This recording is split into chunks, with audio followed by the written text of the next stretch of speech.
નમસ્કાર, ન્યૂઝ 18 ગુજરાતીમાં આપનું સ્વાગત છે અને આપની સાથે હું છું મિત્તલ। મહત્વના સમાચારો પર નજર કરીએ તો દિલ્હીમાં પીએમ મોદીનું થોડીક જ વારમાં ભવ્ય સ્વાગત કરાશે।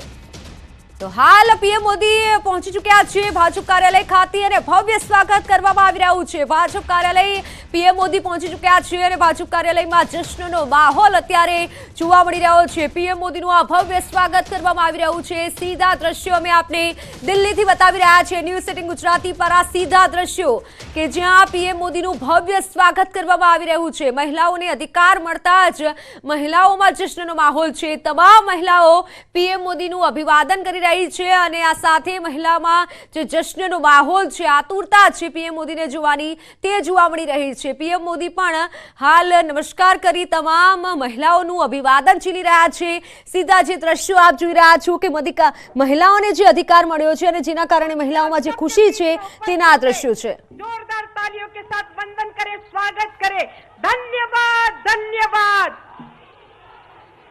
धन्यवाद, धन्यवाद। श्री नरेंद्र मोदी, श्री नरेंद्र मोदी, श्री नरेंद्र मोदी, धन्यवाद, धन्यवाद।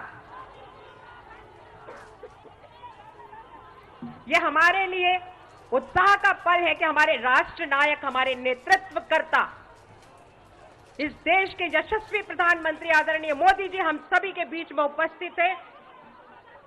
मैं सम्मान के साथ उनका स्वागत करती हूं, अभिनंदन करती हूं। आप सब अपना अपना स्थान ग्रहण करें। ये पल और ये क्षण आज इतिहास बन गए हैं और इस पल और इस क्षण के हम सब साक्षी बने हैं। इसलिए इस देश की आधी आबादी मातृशक्ति को मैं बहुत बहुत बधाई प्रेषित करती हूं और देश की आधी आबादी नारी शक्ति की ओर से राष्ट्र नायक, इस देश के प्रधानमंत्री जिन्होंने युग परिवर्तन करने का काम किया है, श्री नरेंद्र मोदी जी का बहुत बहुत धन्यवाद, कोटि कोटि अभिनंदन करती हूं। और सर्वप्रथम भारतीय जनता पार्टी के राष्ट्रीय अध्यक्ष माननीय जगत प्रकाश नड्डा जी से निवेदन करती हूं कि हमारे देश के प्रधानमंत्री जी का पुष्प गुच्छ से स्वागत करें, अभिनंदन करें।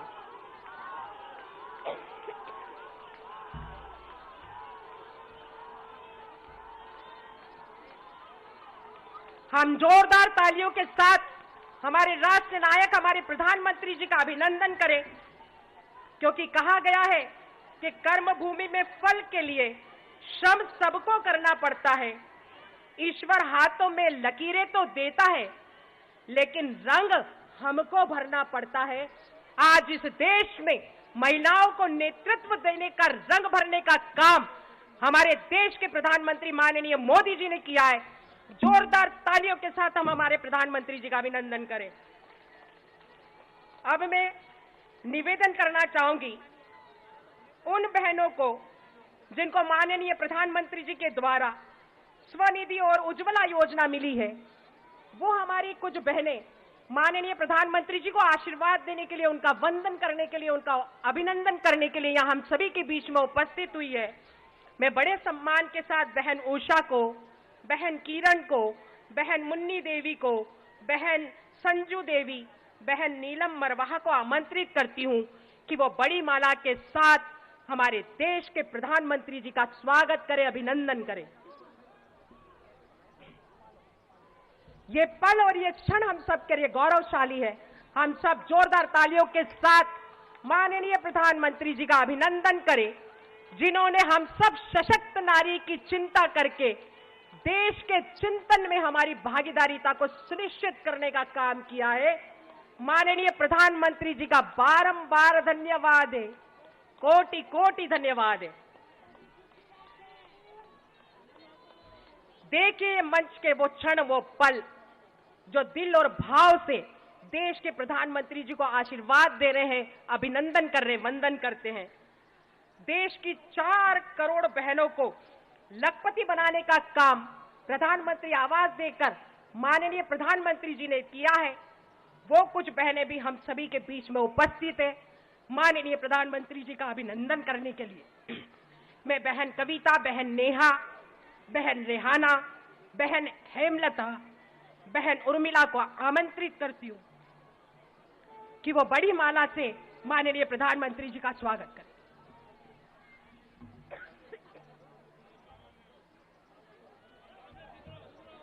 हम सब बहनें जोरदार तालियों के साथ माननीय प्रधानमंत्री जी का अभिनंदन करें, स्वागत करें, वंदन करें, जिन्होंने युग परिवर्तित करने का काम किया है, असंभव को संभव करने का काम किया है।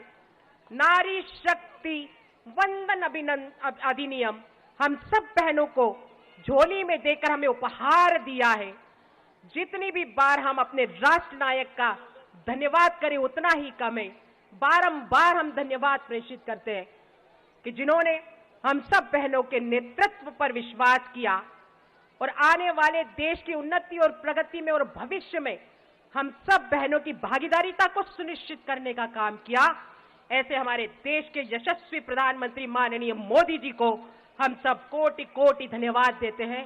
और अब मैं सम्मान के साथ हमारे राष्ट्रीय अध्यक्ष माननीय जगत प्रकाश नड्डा जी से निवेदन करती हूं कि वो हम सबको मार्गदर्शित करें।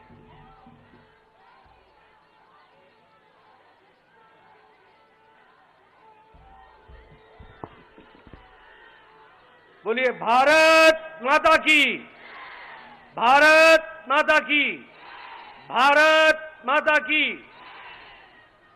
आज के इस धन्यवाद कार्यक्रम में मंच पर उपस्थित भारत के यशस्वी प्रधानमंत्री सम्माननीय नरेंद्र मोदी जी, हमारे मंच पर विराजमान हमारी मातृशक्ति, भारत सरकार में मंत्री रहे ऐसे हमारे आदरणीय नेतृत्व, हमारे पार्टी के उपाध्यक्ष और महिला मोर्चा की अध्यक्षा, और यहां इतनी बड़ी संख्या में हर्ष उल्लास से ओतप्रोत हमारी मातृशक्ति जो आज अपने आदरणीय प्रधानमंत्री जी को धन्यवाद देने के लिए यहां पर एकत्र आई हैं। आप सबकी ओर से और लाखों बहनें जो इस कार्यक्रम को टेलीविजन के माध्यम से, डिजिटल दुनिया के माध्यम से इस कार्यक्रम से जुड़ी हैं, उन सब की ओर से भारत के यशस्वी प्रधानमंत्री श्री नरेंद्र मोदी जी का हम सब लोग हार्दिक अभिनंदन करते हैं और स्वागत करते हैं।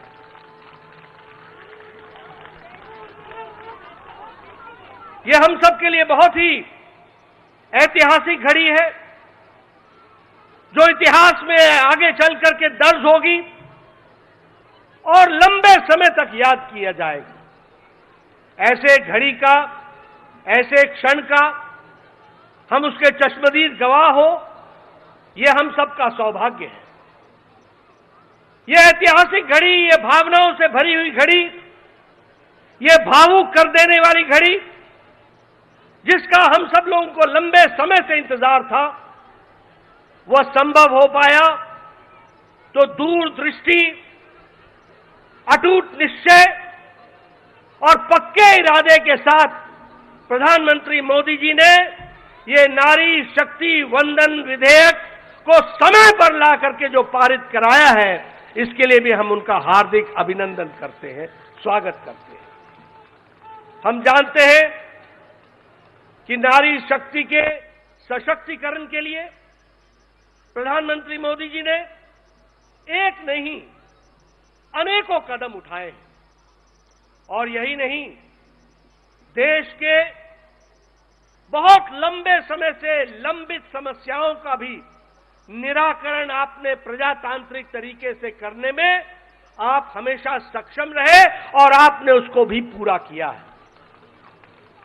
अगर हम याद करें तो जो हम 52, 53, 54 में धारा 370 की बात करते थे, ये आपका अटूट निश्चय, आपकी दूरदृष्टि और आपकी इच्छा शक्ति का परिणाम है कि धारा 370 समाप्त हुआ और जम्मू कश्मीर भारत का अभिन्न अंग के दृष्टि से स्थापित भी हुआ, ये हम सब लोगों ने देखा। अगर हम बात करें, हमारे फौजी भाई 1 रैंक 1 पेंशन की बात करते थे, किसी ने राहत नहीं दी, लेकिन प्रधानमंत्री मोदी जी ने उसको भी हमको करके दिया। इकोनॉमिक वीकर सेक्शन को रिजर्वेशन, ये कभी सोचा भी नहीं था, उसको भी पूरा करके हमारे प्रधानमंत्री जी ने दिया। महिलाओं के सशक्तिकरण के लिए ट्रिपल तलाक से हमारी मुस्लिम बहनों को निजात दिलाने का काम, जो लंबे समय से लंबित था, किसी में भी राजनीतिक इच्छा शक्ति नहीं थी कि इस कार्य को कर सके। हमारे विरोधी दल वोट बैंक की पॉलिटिक्स करते थे, अपीजमेंट की पॉलिटिक्स करते थे, तुष्टीकरण की पॉलिटिक्स करते थे, लेकिन आपने हमारी मुस्लिम बहनों को 3 तलाक से निजात दिला करके उनको भी आपने आजाद किया, ये हम सब लोग जानते हैं।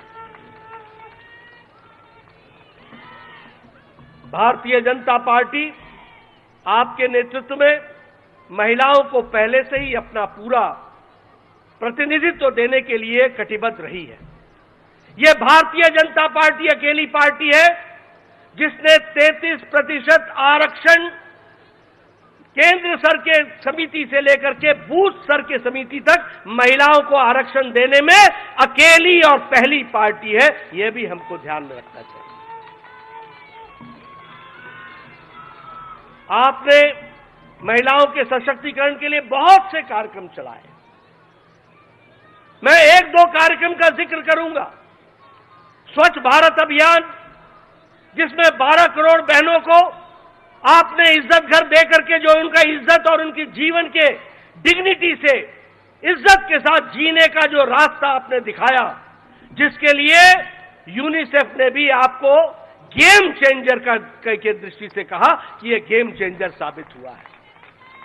उसी तरीके से वर्ल्ड हेल्थ ऑर्गेनाइजेशन ने यह कहा कि हर साल इस कारण से कम 3 लाख बच्चों की जानें बच रही हैं। इसको भी हम सब लोगों को ध्यान में रखना चाहिए। अगर प्रधानमंत्री आवास योजना की बात करें तो 69% मलकियत प्रधानमंत्री आवास योजना की ग्रामीण में महिलाओं को मिली है। यह महिलाओं का सशक्तिकरण हुआ है। और जल जीवन मिशन में हमारे नोबेल लॉरिएट माइकल क्रमर कहते हैं कि यह लगभग 1.5 लाख लोगों को जीवन दान देने वाला यह कार्यक्रम चल रहा है। इसको भी कहा गया है। और वर्ल्ड हेल्थ ऑर्गेनाइजेशन ने कहा कि डायरिया से 4 लाख बच्चों की जीवन की लीला बची है। इसको भी हमको ध्यान में रखना चाहिए।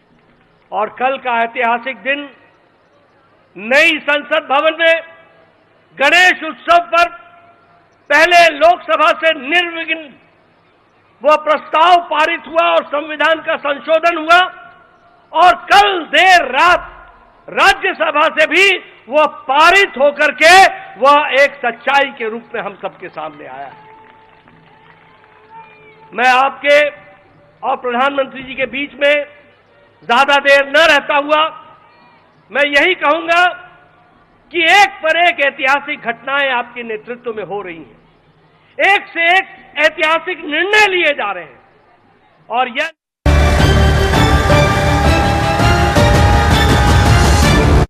શહેરમાં ધોધમાર વરસાદ વરસ્યો। દાઢિયાળી, સરાકડિયા, રાયડી, પાટી સહિતના ગામોમાં પણ વરસાદી માહોલ છવાયો।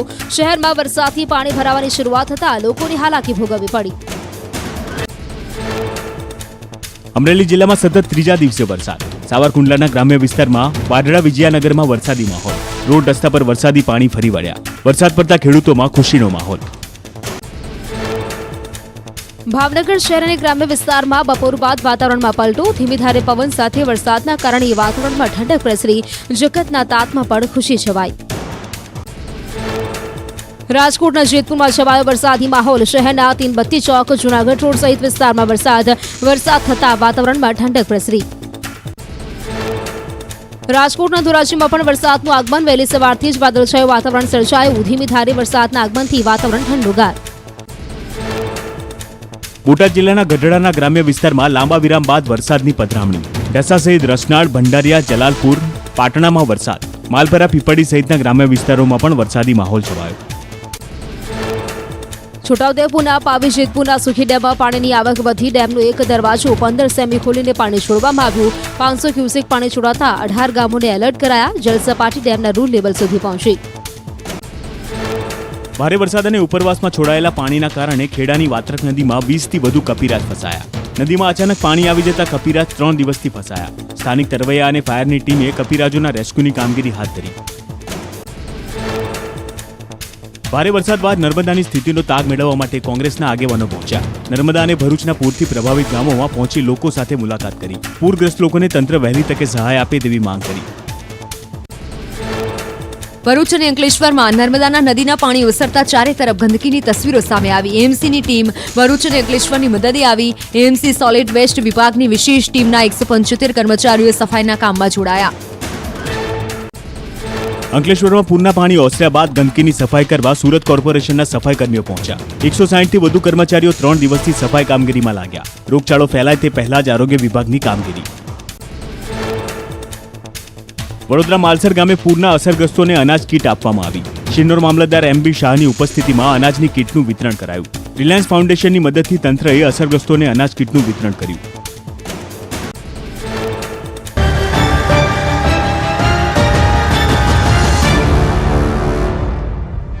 इतिहास बनते देखा है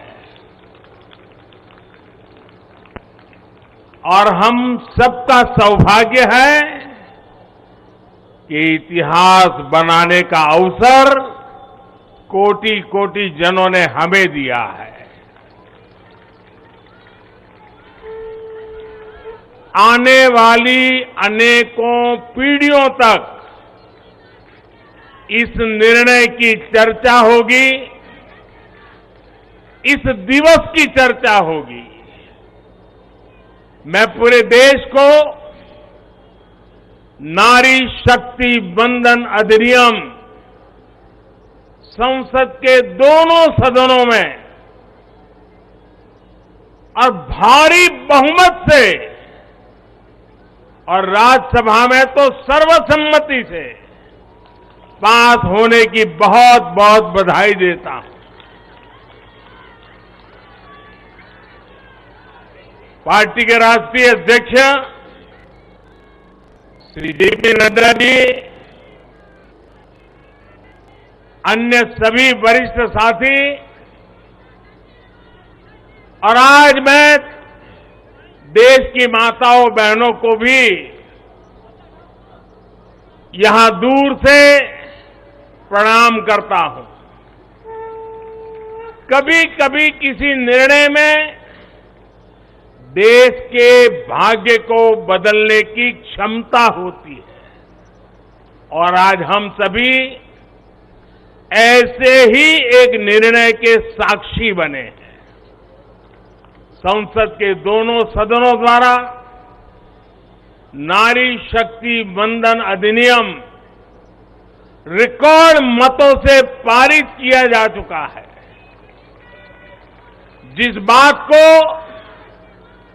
देश को पिछले कई दशकों से इंतजार था, वो सपना अब सच हुआ है. ये पूरे देश के लिए बहुत ही खास समय है. ये भाजपा के हर एक कार्यकर्ता के लिए भी बेहद खास दिन है. आज हर नारी का आत्मविश्वास, हर नारी का आत्मविश्वास आसमान छू रहा है. पूरे देश की माताएं, बहनें और बेटियां आज खुशी मना रही हैं, हम सबको आशीर्वाद दे रही है. साथियों, कोटि कोटि माताओं बहनों के सपने को पूरा करने का सौभाग्य हमारी भाजपा सरकार को मिला है और इसलिए राष्ट्र को सर्वप्रथम मानकर चलने वाली पार्टी के रूप में, भाजपा कार्यकर्ता के रूप में, मैं एक जिम्मेदार नागरिक के रूप में, ये हमारे लिए बहुत बड़ा दिन होने का गर्व अनुभव कर रहे हैं। नारी शक्ति वंदन अधिनियम ये कोई सामान्य कानून नहीं है। ये नए भारत की नई लोकतांत्रिक प्रतिबद्धता का उद्घोष है। ये अमृतकाल में सबका प्रयास से विकसित भारत के निर्माण की तरफ बहुत बड़ा, बहुत मजबूत कदम है।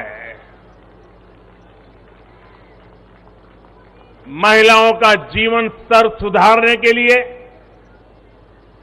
क्वालिटी ऑफ लाइफ बेहतर करने के लिए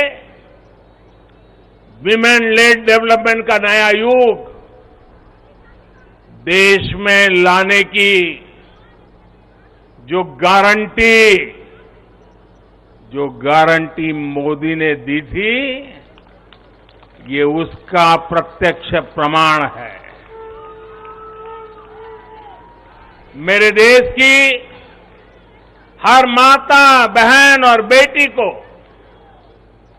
नारी शक्ति वंदन अधिनियम के लिए मैं फिर से बहुत बहुत बधाई देता हूं। मेरे परिवारजनों, लोकतंत्र में महिलाओं के लिए इस कानून से बीजेपी महिलाओं की भागीदारी से के लिए 3 दशक से प्रयास कर रही थी। यह हमारा कमिटमेंट था और आज हमने उसे पूरा कर दिया है।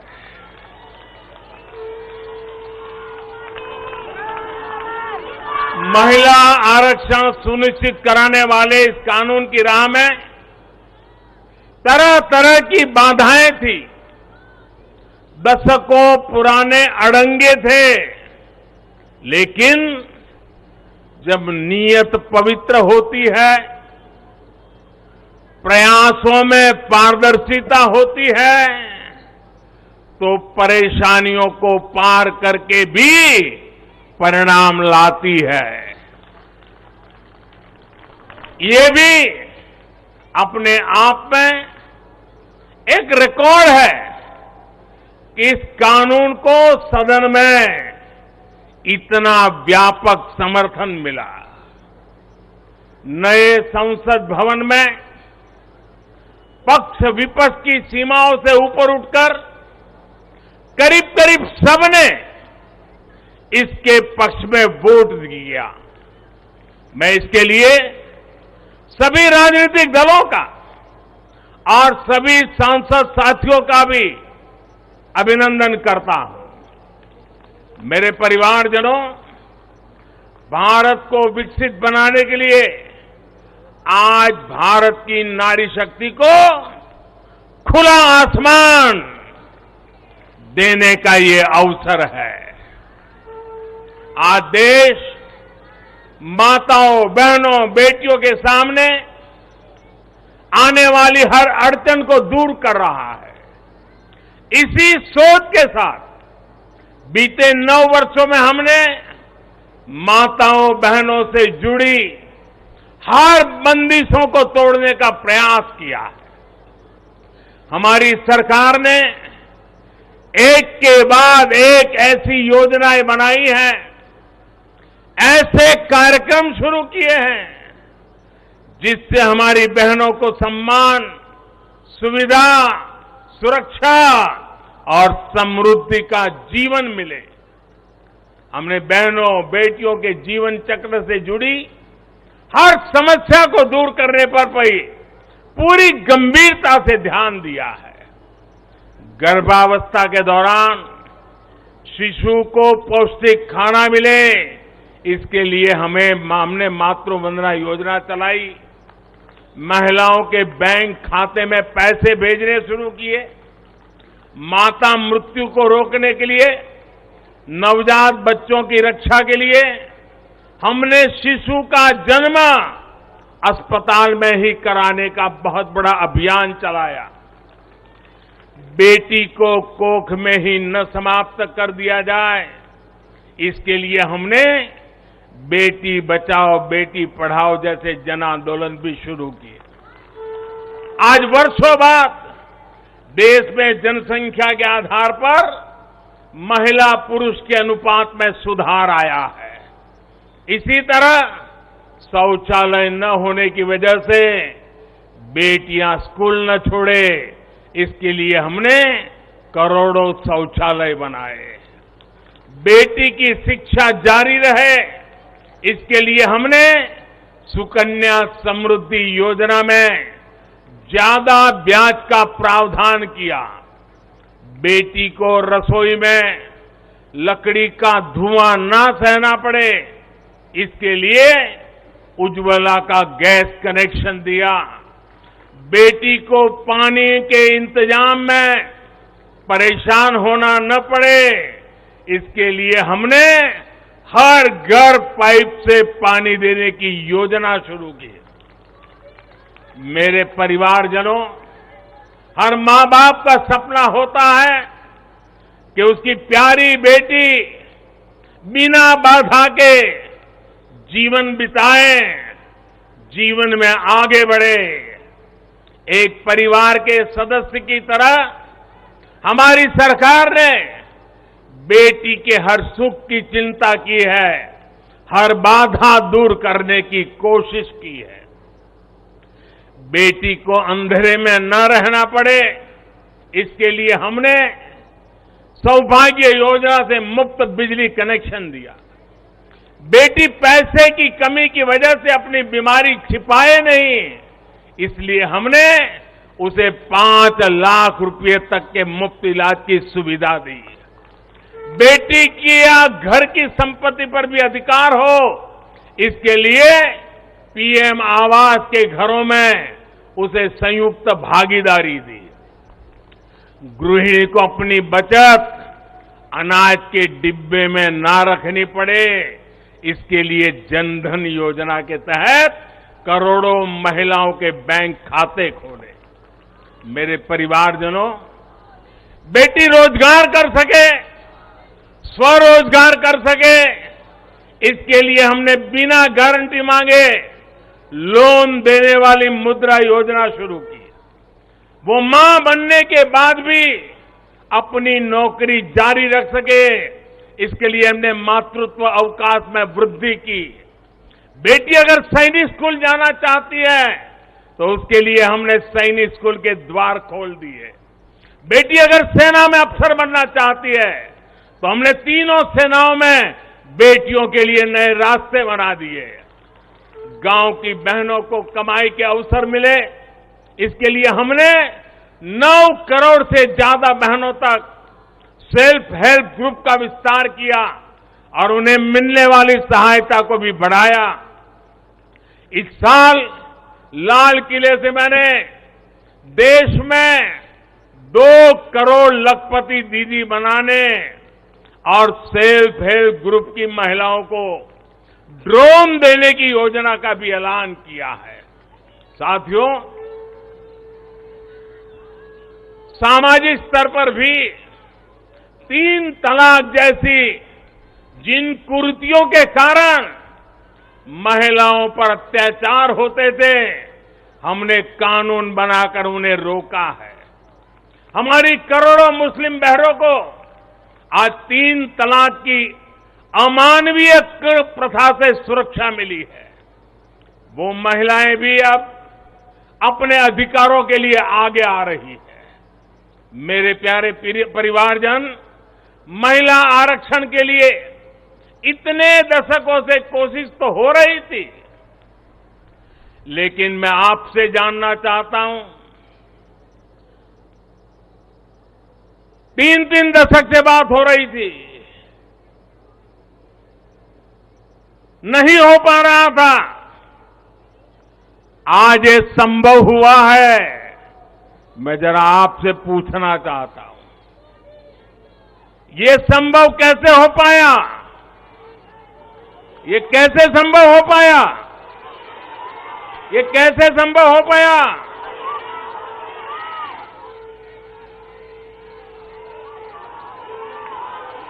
कैसे संभव हो पाया?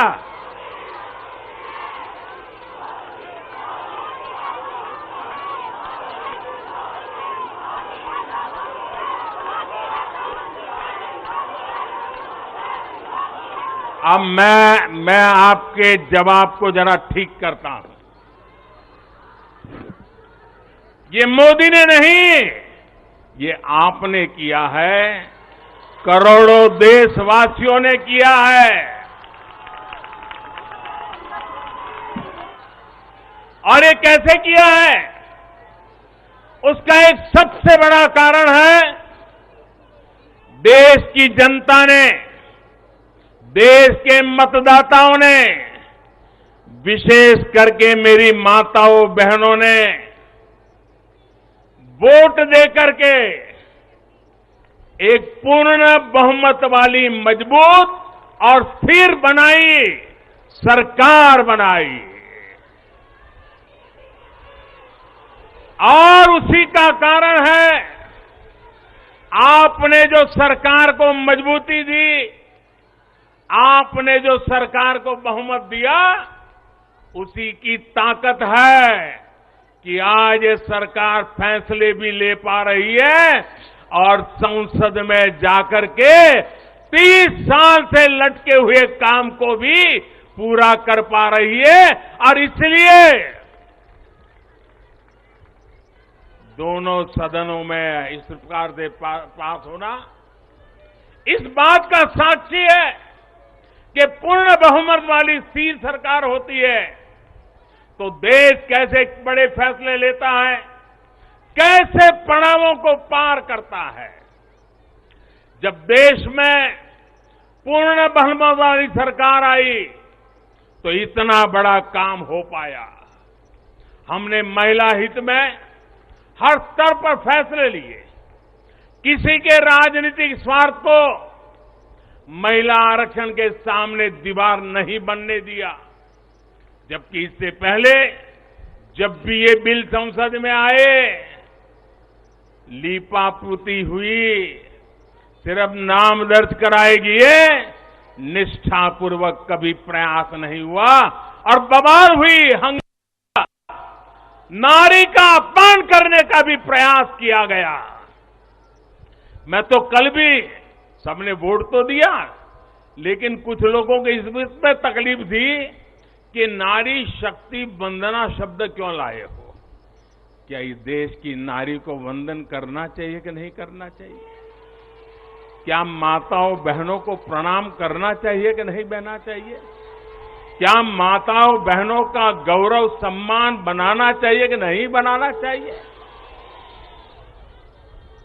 क्या हम पुरुषों को इतना अहंकार आ जाए, हमारी राजनीतिक विचारधारा को इतना अहंकार आ जाए कि हम नारी शक्ति की वंदना शब्द का प्रयोग करें तो भी किसी के पेट में चूहे दौड़ने लग जाएं? लेकिन अब आप जब देश में पूर्ण बहुमत की स्थिर सरकार है तो महिला आरक्षण बिल, नारी शक्ति वंदन अधिनियम एक सच्चाई बन गया है। इस कानून ने फिर साबित किया है कि देश को आगे ले जाने के लिए, इस कानून ने सिद्ध कर दिया है, देश को आगे ले जाने के लिए पूर्ण बहुमत वाली सरकार, मजबूत सरकार, निर्णायक सरकार, ये बहुत ही आवश्यक है। मेरे परिवारजनों, मैं लगातार महिलाओं को आगे बढ़ाने की बात करता हूं, उनके विकास को केंद्र में रखकर नीतियों की बात करता हूं। ऐसा इसलिए क्योंकि मैंने महिलाओं के नेतृत्व को, उनके सामर्थ्य को, उनकी रिजल्ट देने की काबिलियत को देखा है। मैं वर्षों तक गुजरात में मुख्यमंत्री रहा। मेरे अपने अनुभव है कि जब मातृशक्ति को काम मिलता है तो कैसे परिणाम देती है। हमने गुजरात में समृद्ध ग्राम की योजना बनाई थी और उसमें एक विशेषता थी कि जहां पर गांव के प्रधान के रूप में महिला के लिए आरक्षण है, वो सीट रिजर्व है, अगर उस गांव के सब लोग मिलकर के निर्विरोध उसको चुनते हैं और सभी पुरुष अपने आप को विड्रॉ करके सारे मेंबर महिला 100% महिला मेंबर, उनको मैं समरस ग्राम पंचायत कहता था। और गुजरात में हजारों ऐसी पंचायतें बनी थी जिसमें एक भी पुरुष सदस्य नहीं था, 100% महिला सदस्य थी और उत्तम से उत्तम विकास के काम उन्होंने करके दिखाया था। साथियों, महिलाओं की शक्ति, उनकी सोच क्या होती है, इसके मेरे पास अनेक उदाहरण हैं। गुजरात में तो मैंने बार बार इस सामर्थ्य को देखा था। मैं नया नया मुख्यमंत्री बना था तो एक गांव की महिलाओं ने मेरा समय मांगा। वो गांव के चुने हुए लोग थे, तो बोले सब महिलाएं मिलना चाहती हैं। तो मैंने कहा भाई मैं नया था, अभी तो मुझे 6 महीने भी नहीं हुए थे। तो मैंने कहा काम क्या है, आप ग्रामीण विकास मंत्रालय को मिलिए, फलाने को मिलिए। नहीं बोले साहब उनका तो आग्रह है, वो आपको मिलना चाहते हैं। वो गांव की माताएं बहनें थी। मैंने कहा अच्छा भाई एक दिन बुला लेना, मैं मिल लूंगा। वो मिलने आई, 8-10 महिलाएं थी और उसमें सबसे ज्यादा पढ़ी लिखी जो बहन थी वो शायद 7वीं 8वीं कक्षा तक पढ़ी लिखी थी। तो मिलने आई, बोले हमारे गांव ने तय किया है कि एक भी पुरुष मेंबर नहीं होगा, सबकी सब महिला मेंबर होगी और इस बार गांव की प्रधान भी महिला होगी। तो मैंने उनको पूछा अच्छा इतना बड़ा आपको अवसर मिला है। अच्छा जब समय मांगा तो मुझे लगा कि शायद वो कुछ पैसों के लिए आएंगे, कुछ योजना लेने के लिए आएंगे। तो मैंने उनसे पूछा कि आपकी क्या अपेक्षा है और आप क्या करना चाहती है। 7वीं 8वीं कक्षा पढ़ी लिखी वो गांव की प्रधान महिला और बाकी मेंबर तो उससे भी कम पढ़े लिखे थे। वो 8-10 बहनें आई थी, गांव की बहनें थी। पहली बार गांधीनगर देखा था। उन्होंने मुझे जो जवाब दिया, मैं समझता हूं सार्वजनिक जीवन में काम करने वाले हम सबके लिए प्रेरणा है। उस बहन ने मुझे कहा कि मेरी एक इच्छा है, हमें 5 साल मिले हैं, हम 5 साल में ऐसा कुछ करना चाहते हैं कि हमारे गांव में एक भी व्यक्ति गरीब न रहे। आप कल्पना कर सकते हैं क्या दृष्टिकोण होगा उनका। और सच में ट्रांसफॉर्मेशन का कहां आधार होता है ये उनको मालूम था।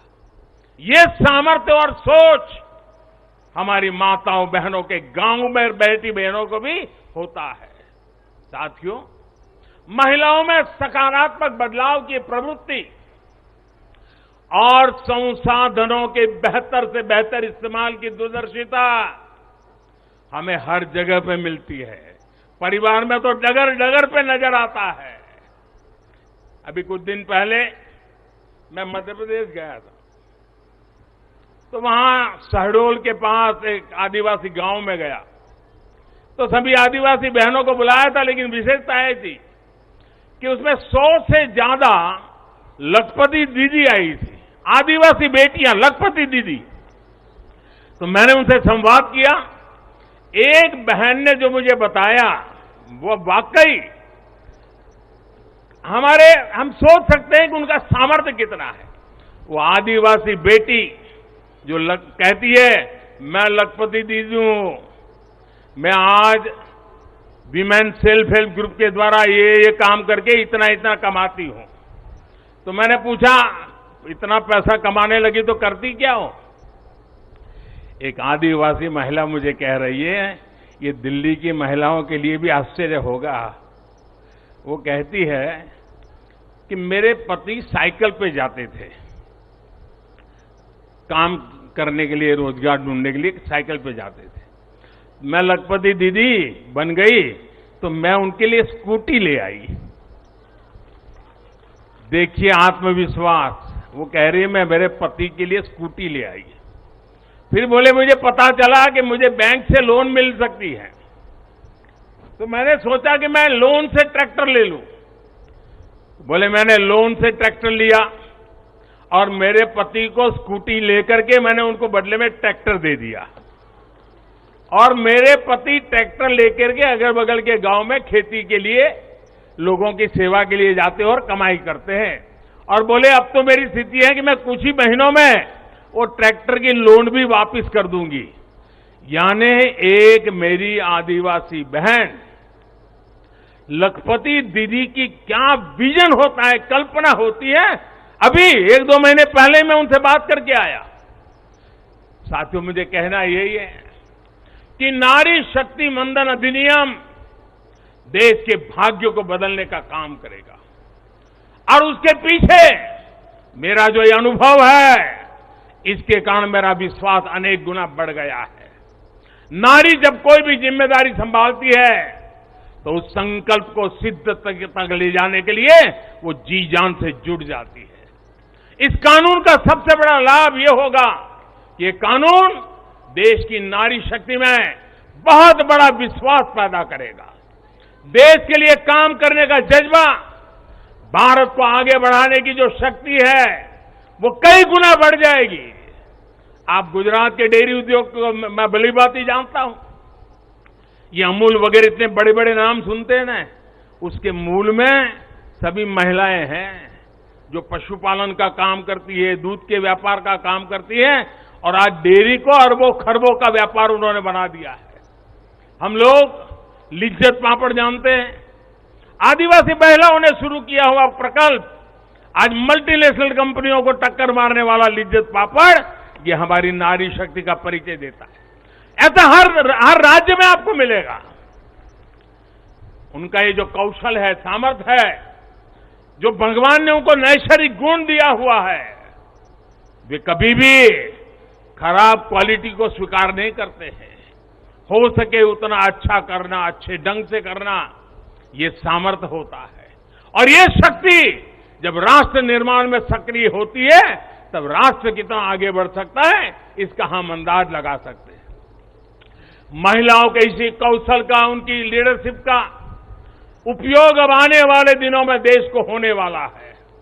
हमारी संसद में भी नारी शक्ति का महत्व दिखा है। सारे दलों को इस बिल का समर्थन करना पड़ा है। आप मान लीजिए यही लोग हैं जो पहले बिल फाड़ा करते थे, आज उनको बिल को समर्थन करना क्यों पड़ा? क्योंकि देश भर में पिछले 10 साल में महिला एक शक्ति बनकर के उभरी है, और हमने संसद में पहुंचने से पहले देश में सामर्थ्य जुटा दिया ताकि संसद में कोई हिल न पाए।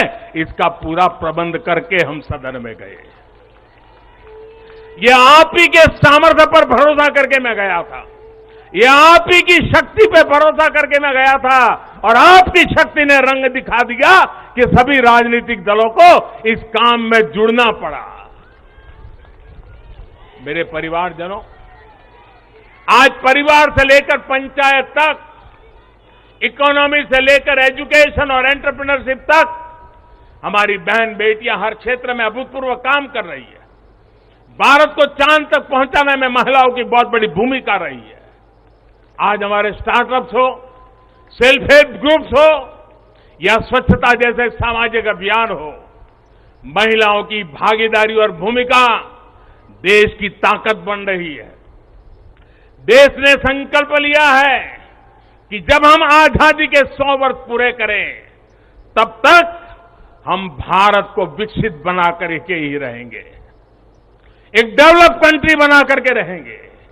इसमें देश की जो आधी आबादी है, उसकी सक्रिय भागीदारी और नेतृत्व के साथ सक्रिय भागीदारी, निर्णयों में बराबरी का हिस्सा, ये इस सपने को साकार करने का बहुत बड़ा फोर्स बनने वाला है। मेरे परिवारजनों, नया और आधुनिक संसद भवन और उसमें आधी आबादी का बढ़ता हुआ प्रतिनिधित्व, ये नई व्यवस्थाओं का सूत्रपात करेगा। मुझे विश्वास है कि देश की नारी शक्ति नई और स्वस्थ संसदीय परंपराओं का भी सृजन करेगी। और इसी विश्वास के साथ आप सब इतनी बड़ी तादाद में आकर के मुझे आशीर्वाद दिए। भारत की संसद के इतने बड़े महत्वपूर्ण निर्णय को माताओं बहनों ने संवारा और मुझे खुशी तो तब हुई जब इसको प्रधानमंत्री आवास मिला है, वो बहन मुझे आकर के आशीर्वाद दे रही है। जिसको उज्ज्वला का गैस मिला है, वो झुग्गी झोपड़ी में जिंदगी गुजारा कर चुकी बहन मुझे आशीर्वाद दे रही है, तब मेरा पक्का विश्वास और मजबूत हो जाता है। और इसलिए मैं फिर एक बार आप सबको अनेक शुभकामनाएं देता हूं। ये नारी शक्ति वंदन अधिनियम, उसको गांव गांव घर घर पहुंचाना हम सबका दायित्व है और इस सामर्थ्य को और तेजी से आगे बढ़ाएं। इसी एक अपेक्षा के साथ सभी माताओं बहनों को प्रणाम करते हुए मेरी वाणी को विराम देता हूं। मेरे साथ पूरी शक्ति से बोलिए, भारत माता की। आवाज पूरी दिल्ली में गूंजनी चाहिए, भारत माता की, भारत माता की, भारत माता की। बहुत बहुत धन्यवाद। बहुत बहुत धन्यवाद माननीय प्रधानमंत्री जी। हम पुनः अभिनंदन करें कि उन्होंने हमारे आमंत्रण को स्वीकार करे और हमारे बीच में वो उपस्थित हुए। धन्यवाद, धन्यवाद, धन्यवाद, धन्यवाद। श्री नरेंद्र मोदी, श्री नरेंद्र मोदी, धन्यवाद, धन्यवाद, धन्यवाद, धन्यवाद। श्री नरेंद्र मोदी, श्री नरेंद्र मोदी। मोदी है तो, मोदी है तो, मोदी है तो। धन्यवाद, धन्यवाद, धन्यवाद, धन्यवाद। मैं सभी का बहुत बहुत धन्यवाद देती हूं। हमारे राष्ट्रीय अध्यक्ष तो प्रधानमंत्री नरेंद्र मोदीए दिल्लीમાં જે મહિલા અનામત બિલ રજૂ થયું તેને લઈને એક સમારોહ મહિલાઓ દ્વારા, મહિલા સંગઠન દ્વારા જે આયોજિત કરવામાં આવ્યો હતો તેને સંબોધન કરતા પીએમ મોદી પણ ત્યાં પહોંચ્યા અને તેમણે નારી શક્તિ વંદન અધિનિયમ કે જે બિલ રાજ્યસભા અને લોકસભા બંનેમાં પારિત થયું છે તેને લઈને વાત મૂકી હતી।